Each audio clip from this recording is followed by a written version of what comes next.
Imagine two businesses. The first generates hundreds of millions of dollars in profit, operates in dozens of countries, and can open new locations whenever demand appears. The second might have a terrible season, spend hundreds of millions on employees, depend on a building used only a few dozen times a year, and occasionally report disappointing profits. Now imagine investors fighting to pay $10 billion for the second business. That is professional sports. In 1989, Jerry Jones bought the Dallas Cowboys for roughly $140 to $150 million. Today, Forbes estimates the franchise is worth about $13 billion. And here's the strange part. The Cowboys have not appeared in a Super Bowl since the 1990s. So the increase in value cannot simply be explained by championships. Something else has been happening underneath the scoreboard. In 2002, an ownership group bought the Boston Celtics for about $360 million. In 2025, the team changed hands in a transaction, valuing it at more than $6.1 billion. Later that same year, control of the Los Angeles Lakers was sold at a reported valuation of around $10 billion. These are not normal multiples for ordinary businesses, and billionaires are still lining up, which raises a much more interesting question than who will win the championship this year. What exactly are these people buying? Because once you remove the players, the trophies, and the merchandise, a professional sports franchise starts to look like something completely different. It looks like a protected membership in an extremely small economic system, and that membership may be the most valuable part of the entire business. Suppose you had $10 billion tomorrow. You could build factories. You could buy office towers. You could acquire publicly traded companies. But there is one thing you still could not simply create. You could not decide that your city deserves another NBA team. Hire players, rent an arena, and begin competing next season. The league would have to approve you, and that changes everything. Most businesses operate under a basic assumption. If an industry becomes extremely profitable, competitors enter. If one restaurant makes extraordinary margins, another restaurant can open nearby. Competition normally attacks excess returns. Professional sports deliberately restricts that process. The NFL has 32 teams. The NBA currently has 30. Major League Baseball has 30. And gaining another seat is not simply a question of having enough money. The existing owners decide whether another seat should exist at all. That is why the possible expansion of the NBA into Seattle and Las Vegas is so revealing. In March 2026, NBA owners voted to formally explore expansion in those two cities. Industry estimates suggested potential. Bids of roughly $7 to $10 billion for each expansion franchise. Think carefully about what that represents. An investor could potentially spend billions before establishing decades of history, before winning a championship, and before building a global fan base. The price is partly the price of admission. The scarce asset is not the basketball court. It is membership in the league. And unlike most valuable products, supply is controlled by the people who already own the existing supply. This is the first economic engine behind professional sports. Ownership, artificially limited supply. But scarcity by itself is not enough. For scarcity to produce billion-dollar valuations, the asset also needs dependable demand. Sports has that too. And the reason is sitting in millions of living rooms. For most of sports history, the stadium was the business. More people in seats meant more money. There was a physical limit to the size of the operation. An arena has a fixed number of seats. A season has a fixed number of home games. Broadcasting destroyed that limitation. One game could suddenly be sold to millions of people at the same time. And today, live sports has become even more valuable for a reason. That has almost nothing to do with sport itself. Modern media is increasingly consumed whenever the viewer wants.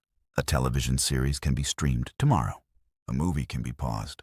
But the value of a live game deteriorates rapidly once you know the result. That makes sport unusually resistant to time shifting. And advertisers care enormously about that. The NFL's current national media agreements run through the 2033 season and involve Amazon, CBS, ESPN, and ABC, Fox, and NBC. The NBA's new agreements with Disney NBC Universal and Amazon began with the 2025 to 2026 season and run through 2035 to 2036. Those companies are purchasing something increasingly rare, large audiences that have a reason to appear at a particular time. Now look at the business from the perspective of a team owner. The league negotiates at enormous scale, and a substantial portion of national revenue flows back to the clubs. In the NFL, Forbes estimated that every team received roughly $440 million from league-level distributions during the 2024 season, including national media, sponsorship, merchandise, and pooled ticket revenue. This is fundamentally different from operating an independent entertainment company. 32 football teams are more valuable to broadcasters as one coordinated national product than 32 completely independent businesses would be. They compete aggressively on Sunday. Economically, they also cooperate. And that brings us to one of the strangest features of sports. The team across the field is your competitor, but financially, you need it to remain healthy. Imagine a league in which the richest 3 teams could buy every elite player. Within a few years, everybody would know approximately who would win. Smaller markets would lose hope. Television audiences would become less interested. Eventually, even the strongest teams would be damaged because their product requires credible opponents. A sports team cannot produce its product alone. Apple can sell an iPhone without Samsung participating. A football team cannot play a football game without another football team. That means your competitor is also one of your suppliers. Professional leagues have spent decades designing financial systems around this problem. Revenue sharing moves money through the league. Draft rules give weaker teams access to new talent. Salary systems constrain how aggressively wealthier clubs can spend.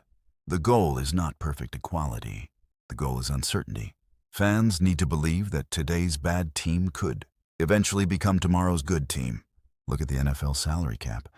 For the 2026 season, it is $301.2 million per club. In 2022, it was $208.2 million. Player spending capacity has grown dramatically as league revenue has expanded, but every team operates within the same general system. A billionaire owner cannot simply spend $1 billion on the roster next year and overwhelm every smaller owner. Inside a major sports league, the system itself provides a degree of protection. Not protection from losing games, protection from disappearing. And investors will pay a premium for that. Because when the weakest franchise in a league becomes more valuable, every owner benefits. This is where fans and owners begin looking at the same organization differently. A fan measures success and victories. An owner has to measure at least 2 things: cash flow today and asset value tomorrow. Those can move in opposite directions. A team can spend aggressively on players and have a disappointing financial year. But if the league signs a larger television contract, the franchise may still become more valuable. If another team sells for a record amount, valuations across the league may move higher. Consider the Boston Celtics. The ownership group led by Weiss Grousbeck acquired the team in 2002 for roughly $360 million.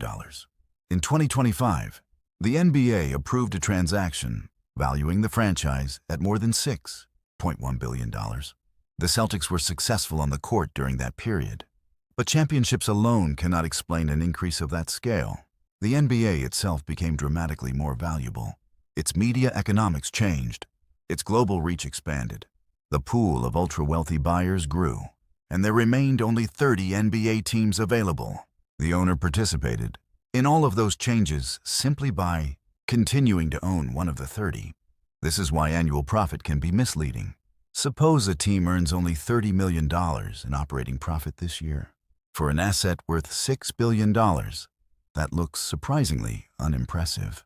But if buyers value the franchise $500 million higher than they did a year earlier, the owner's economic position changed by far more than the income statement suggests. That appreciation is unrealized, but it still matters. So asking, how much profit did the team make, can miss most of the story. The better question is, what happened to the value of the ownership position? Now we reach the point where modern sports franchises become difficult to classify. Is a team an entertainment company? A media company? A hospitality company? A real estate company? Increasingly, the answer is all of them. A traditional stadium creates revenue on game day through tickets, food, parking, premium seating, corporate suites, and sponsorships. But a stadium occupies valuable land every day of the year, while most teams do not play every day. So modern owners increasingly monetize everything surrounding the building: restaurants, hotels, apartments, offices, retail, concert venues, and entertainment districts. The logic is straightforward. A sports franchise creates predictable human traffic. Once you can predict where thousands of people will repeatedly gather, the surrounding land becomes commercially interesting. The team becomes the anchor. The district becomes another business. In 2026, the Kansas City Royals announced plans for a $1.9 billion downtown ballpark as part of a roughly $3 billion mixed-use development. The project is not merely a place to watch baseball. It is designed as part of a much larger commercial district. Ticket revenue is limited by the baseball calendar. Rent from an apartment can arrive 12 months a year. A restaurant can operate on a Tuesday in January. Once those surrounding assets are included, the economic footprint of sports ownership can become much larger than the team's financial statements suggest. But there is another feature that makes stadium economics even more unusual. Sometimes the owner does not bear the entire cost. If a normal company wants a new headquarters, taxpayers usually do not volunteer hundreds of millions of dollars to build it. Professional sports frequently operates differently. The reason returns us to scarcity. There are many cities. There are relatively few major league teams. That gives franchises negotiating power. A team can argue that its current stadium is outdated. Another city may offer a better deal. Local politicians then face a difficult question. How much is keeping the team worth? Independent economists have repeatedly questioned claims that stadiums generate enough broad new economic activity to justify large public subsidies. One reason is substitution. A household that spends $300 at a game may simply spend $300 less somewhere else in the region. But the political calculation is not purely economic. Teams carry identity. They create visibility. Voters may care deeply about keeping them, and owners know it. The competition between Kansas and Missouri over the future of the Kansas City Chiefs and Royals illustrates the point. Both sides have offered major incentives connected to stadium projects. For the franchise, the existence of another potential destination strengthens the negotiating position. Again, scarcity creates leverage. A restaurant threatening to leave town is replaceable. An NFL franchise is not. That difference can become worth hundreds of millions of dollars. At this point, the obvious question is, if these franchises are so valuable, why don't leagues simply create many more teams? Because doing so could damage the exact scarcity that makes existing teams valuable. Expansion creates new revenue. A new owner pays an enormous fee.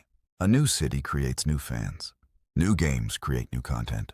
But expansion also divides existing economics among more members.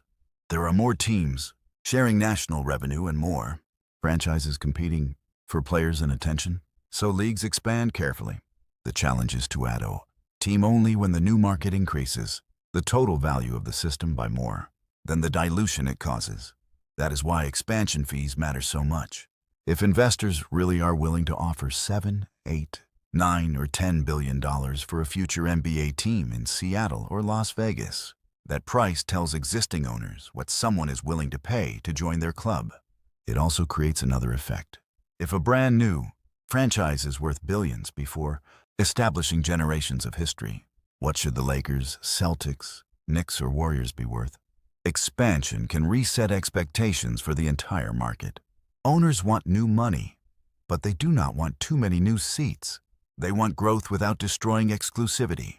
For decades, major American sports franchises were essentially trophies, available only to exceptionally wealthy individuals and families. But franchise values have grown faster than the number of people capable of buying one alone. A $500 million team can have many possible buyers. A $10 billion team has far fewer. Eventually, that creates a liquidity problem. In 2024, The NFL approved private equity investment in its teams for the first time. Approved funds were initially allowed to own up to 10% of a franchise, with no voting control. Economically, that matters because it creates another source of buyers and another source of capital. Suppose an investor buys 10% of a team for $800 million. The transaction implicitly values the whole team at $8 billion. Suddenly, every owner in the league has another valuation reference. Minority transactions can help price assets that almost never come fully onto the market. This also explains why sports ownership can remain illiquid and extremely valuable at the same time. There are not many transactions, but when one occurs, everybody pays attention. If sports teams are such extraordinary investments, perhaps ordinary people should simply buy shares. Mostly they cannot. There is one famous exception in the NFL, the Green Bay Packers. The Packers have been a publicly owned, nonprofit corporation since 1923. Today, millions of shares are held by more than 500,000 stockholders. But this is not ordinary stock. Shareholders do not receive dividends. The shares do not trade like normal public company equity. The structure exists largely because of the unusual history of the franchise. For almost everybody else, meaningful ownership remains extraordinarily restricted. There may be thousands of people on Earth rich enough to want a major sports franchise. There are only a small number of controlling positions available, and many may remain inside the same family for decades. So when one finally becomes available, the auction is not simply about financial return. Status enters the calculation. Influence enters the calculation. Personal attachment enters the calculation. And that can push prices beyond what a spreadsheet based only on annual cash flow would suggest. Imagine a billionaire deciding between two investments. Option 1 is another industrial company. It produces predictable cash. Option 2 is an NBA team. The financial return might be less predictable, but now the billionaire's name appears next to one of the most recognizable institutions in a major city. Business leaders attend games. Politicians attend games. Celebrities attend games. Corporate partners want access. Major developments are built around the arena. How much is that worth? There is no clean number, but pretending the value is zero would be equally unrealistic. Sports ownership combines financial return with something most assets cannot offer: relevance. A billionaire can anonymously own $1 billion of bonds. Own the local football team, and millions of people know your name. That visibility can be negative, and owners face criticism constantly, but access and influence still have value. This means that the purchase price of a franchise is supported by financial buyers who see a scarce appreciating asset and ultra-wealthy individuals willing to pay extra because they personally want to own a team. That is a powerful combination for sellers. After looking at decades of rising valuations, it is tempting to think sports franchises simply cannot lose. That would be a mistake. The model contains serious risks. The first is media. A large part of modern franchise value depends on broadcasters and streaming platforms, continuing to pay enormous prices for live rights. If that changes, one of the most important engines of valuation growth weakens. The second is labor. Players are organized through powerful unions, and the product cannot exist without them. If owners and players fail to agree on how revenue should be divided, seasons can be disrupted. Games disappear immediately. Many costs do not. The third risk is leverage. Buying a multi-billion-dollar franchise or developing a stadium district can require enormous capital. Debt feels manageable when revenue and asset prices are rising. It becomes less comfortable if both slow. And then there is the purchase price itself. A great asset can still be a bad investment if you pay too much for it. If buyers assume that franchise values must keep rising at extraordinary rates forever, eventually the expectations embedded in the price can become more dangerous than the business. The leagues protect scarcity. They do not repeal economics. Now, return to the question from the beginning. Why would somebody pay billions of dollars for a team when there are ordinary companies producing more predictable profits? Because the team is only one layer of the asset. The buyer is purchasing a position inside a closed league. That position gives access to national media contracts negotiated collectively. The league controls the supply of competing franchises. Revenue-sharing systems help keep weaker members alive. Salary rules prevent the richest owners from completely destroying competitive balance. The stadium can become the center of a much larger real estate and entertainment business. The scarcity of teams gives owners negotiating leverage with cities, and the social value of ownership creates demand from buyers who are not evaluating the purchase using financial return alone. Put those pieces together, and the economics begin to make sense. The most surprising part is that winning championships is not at the center of the model. Winning matters. It sells tickets. It creates fans. It strengthens the brand. But over long periods, the value of the franchise can rise, even when the trophy cabinet does not. Jerry Jones bought the Cowboys in 1989 for roughly $140 to $150 million. By 2025, Forbes estimated the franchise at $13 billion. The team has not reached a Super Bowl in 3 decades, yet the business underneath it continued becoming more valuable. Fans watch the team. Owners own the league position. Those are not the same asset. And if NBA expansion eventually produces bids approaching $10 billion for franchises that do not even exist yet, the message will be difficult to ignore. The world's wealthiest investors are not paying billions merely for the right to watch their employees play basketball or football. They are paying for something much harder to reproduce, a permanently limited seat inside one of the most powerful entertainment systems in the world. And as long as the leagues can keep those seats scarce, keep live games valuable, and keep new billionaires wanting in, the most important competition in professional sports may continue happening long before anyone steps onto the field. If you want more breakdowns of the hidden economics behind businesses everyone thinks they understand, subscribe. Because the most valuable part of a business is often the part customers never see.